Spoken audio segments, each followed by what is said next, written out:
walked down your troubleshooting guide and you've determined that your saw needs its ID chip replaced, let's take a look at what it looks like to walk through that process.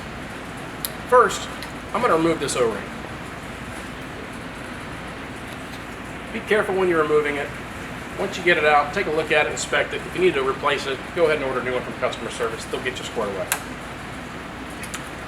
On the back of this housing, we got 4 Allens. Let's use a number 3 Allen and remove these 4 screws.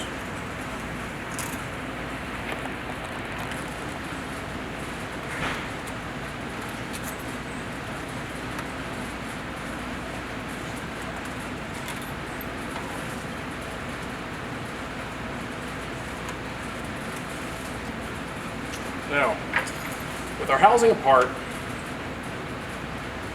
our ID chip and terminal is on the left side. Our motor control for our arm and our travel is on the right. I'm going to take the ID chip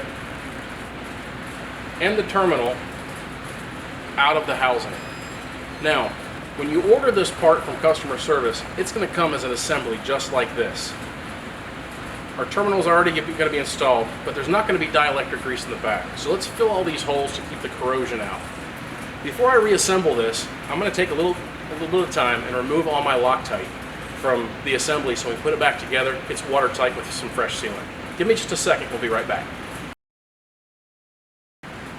Alright, we've got everything cleaned up, all the old Loctite off. I'm going to reapply Loctite on the inside of this housing where our terminal blocks seal. I'm also going to apply Loctite on the back of our housing for reassembly and around the outside to create a waterproof gasket all the way around this housing.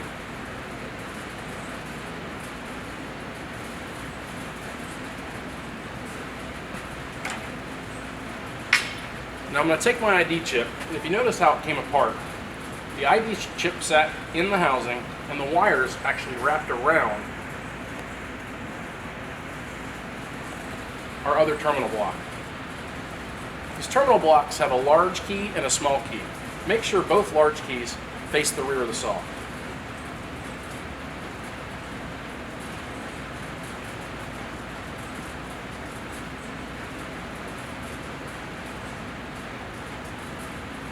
Now I'm going to reinstall everything just like we took it apart in reverse order.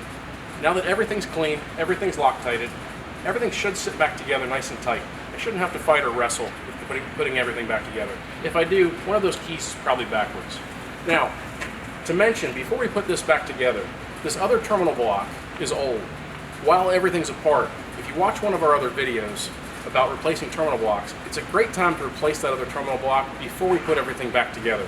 That way everything's fresh and you've got great new fresh clean connectors. I hope this helps you get your machine back operational, your ID chip fixed, and your Pentruder HF saw back in the field as fast as possible. Good luck, guys.